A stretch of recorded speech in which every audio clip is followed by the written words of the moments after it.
36 000 personnes ont été atteintes de la tuberculose à Madagascar en 2020. 82% des malades ont suivi leur traitement dans sa totalité. 4% sont décédés si les 8% restants n'ont pas fini leur traitement. Il a été constaté une hausse l'année dernière, car en 2021, 41 128 personnes ont été atteintes de la tuberculose à Madagascar, ce qui donne une proportion de 233 à 300 tuberculeux sur 100 000 habitants.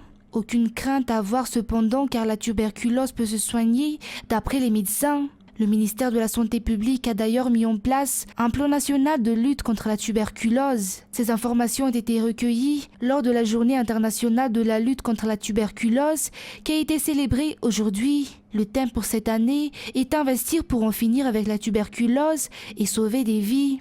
Madagascar compte actuellement 242 centres médicaux de dépistage et de traitement de la tuberculose. Les tests et les médicaments pour la tuberculose sont totalement gratuits, a souligné le ministère de la Santé publique.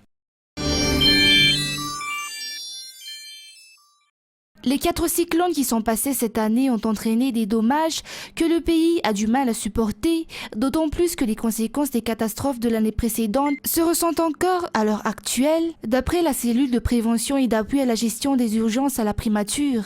Cette dernière constate le manque de financement dans le domaine de la gestion des risques et catastrophes, spécialement pour cette saison, car les dégâts causés par le cyclone Batirai nécessitent 3, voire même 4 fois plus de fonds que le budget habituel.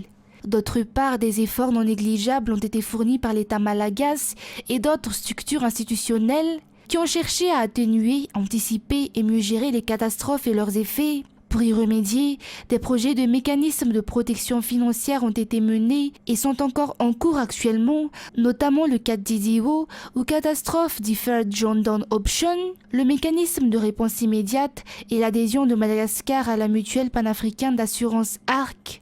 Une bonne compréhension du système de financement des risques et des catastrophes à Madagascar constitue donc un réel enjeu. Il est essentiel que le pays ait accès à des ressources financières fiables, avant même la survenue d'une catastrophe, si l'on ne cite que les fonds d'urgence et les mécanismes d'urgence, afin de mieux anticiper les actions et ressources disponibles. La CPGU prévoit donc de développer une stratégie de financement de la gestion des risques et catastrophes afin de renforcer la résilience financière du pays face aux catastrophes naturelles. Cela nécessitera la détection des risques climatiques auxquels Madagascar est exposé, l'analyse du mécanisme de financement actuel et l'identification du gap, l'analyse des options en termes de protection financière et l'élaboration d'une stratégie de financement permettant au gouvernement malagasy de gérer efficacement les impacts des catastrophes. 2 heures de précipitations intenses suffisent pour inonder de nombreux quartiers de la ville d'Antananarivo. C'est notamment ce qui s'est passé vendredi dernier. Des inondations ont marqué Antananarivo lors des passages de cyclones dernièrement, car les canaux d'évacuation ne sont plus opérationnels. En effet, les infrastructures pour la gestion des crues et des inondations manquent. Les normes en matière d'aménagement ne sont pas respectées, des constructions illicites se multiplient, sans oublier le non-respect de l'environnement. Madagascar subit également les impacts du changement climatique, expliquant ainsi l'intensité de la saison cyclonique. Les infrastructures existantes étaient prévues pour des centaines de milliers d'habitants, mais l'on compte actuellement plus de 6 millions d'habitants à Antananarivo. Sur le plan géographique, Madagascar est situé dans la zone tropicale, exposé donc à des risques de catastrophes naturelles. Nous ne pouvons pas éviter les cyclones et fortes précipitations, d'où la nécessité de rechercher des solutions pérennes en termes d'inondation. C'est la raison même de l'atelier tenu par le ministère de l'Aménagement du Territoire et du Service foncier. Un atelier de sensibilisation aux risques d'inondation auquel ont participé les techniciens du service foncier, mais également ceux de la commune urbaine d'Antananarivo et des communes périphériques, dans le cadre du projet PIAA ou Programme intégré d'assainissement d'Antananarivo. Les maires ont un rôle important à tenir dans ce projet, étant donné que ce sont eux qui connaissent les problèmes et besoins locaux. L'atelier vise à s'informer sur le contexte actuel afin de détecter les problèmes et proposer les solutions adéquates. Celui-ci sera suivi de descentes sur terrain avec les autorités compétentes.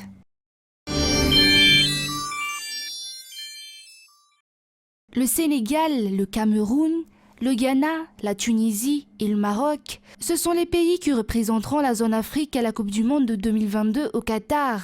Le Sénégal a battu l'Égypte au tir au but hier. Le Cameroun a remporté le match aller contre l'Algérie par 1-0 et a battu l'Algérie par 2-0 au match retour. Quant au Ghana, il a été qualifié suite au nombre de buts marqués à l'extérieur supérieur à ceux du Nigeria.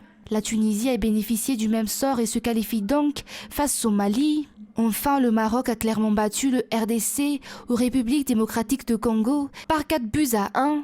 Les barrages de la zone Europe se sont également achevés hier. La Pologne a remporté le match contre la Suède par 2-0. Si le Portugal a lui aussi de son côté battu la Macédoine du Nord par 2-0. Il ne reste plus qu'un ticket pour les pays d'Europe et dépend du résultat du match entre l'Ukraine et l'Écosse. La Coupe du Monde 2022 se déroulera au Qatar pour cette édition.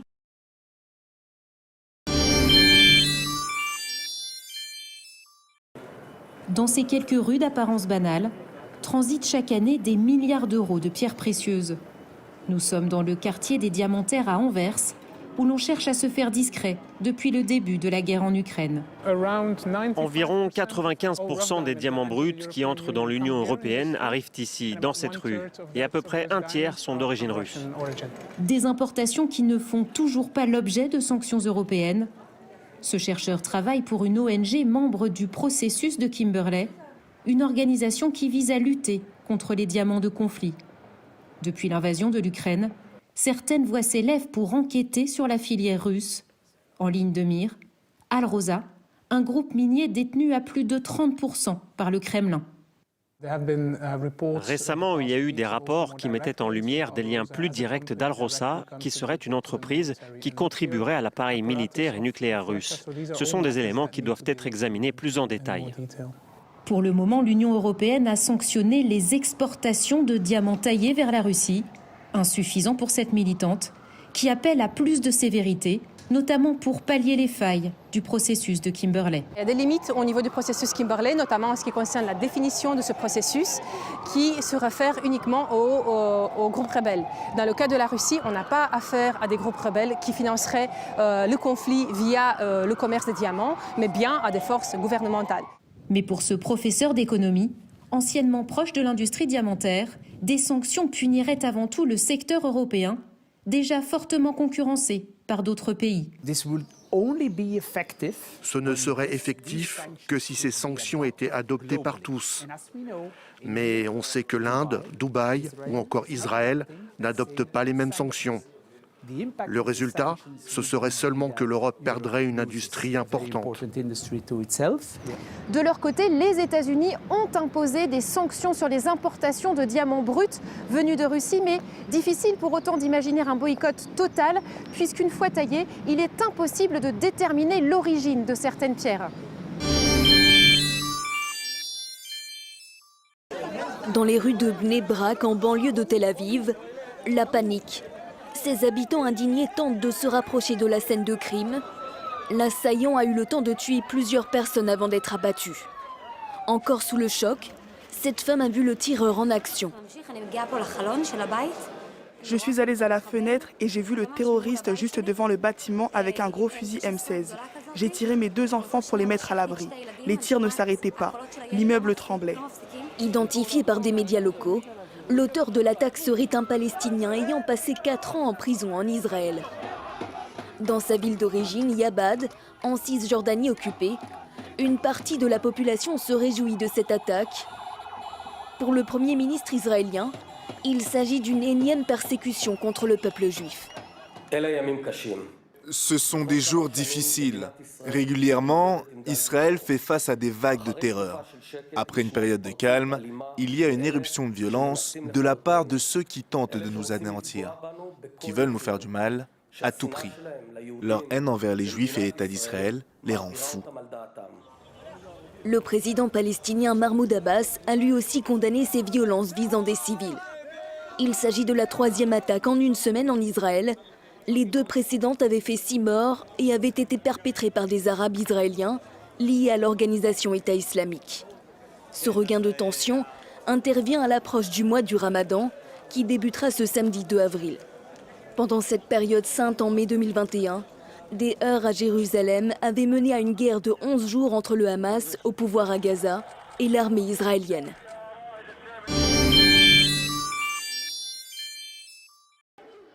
En décembre dernier, les débats s'étaient soldés sur une bagarre générale au Parlement ghanéen. Cette fois, les membres de l'opposition ont tout simplement quitté la salle, signe que la nouvelle taxe sur les transactions électroniques, votée mardi par la majorité, continue de diviser au Ghana. Dans les rues de la capitale, des commerçants inquiets disent redouter l'impact de cette mesure sur leur activité. Si cette taxe est mise en place, je n'accepterai plus les paiements mobiles, seulement du liquide. Depuis qu'on a commencé à parler de cette taxe, mon commerce a souffert. Selon le gouvernement ghanéen, cette nouvelle taxe d'1,5% sur les transactions électroniques et les paiements mobiles devrait rapporter plus de 800 millions d'euros par an. Elle pourrait permettre de partiellement combler un déficit public atteignant les 80% du PIB. À l'origine de cette proposition, déjà formulée en novembre avant d'être rejetée par le Parlement, le ministre des Finances y voit une mesure phare pour rassurer les investisseurs et redresser l'économie du pays. L'opposition farouche de la minorité parlementaire à cette mesure a impacté la confiance des investisseurs en notre capacité à mettre en place des réformes et à rembourser nos dettes. Adoptée mardi, la mesure risque encore de se heurter à la contestation populaire. Selon un sondage réalisé en février, près de 75% des Ghanéens y seraient opposés.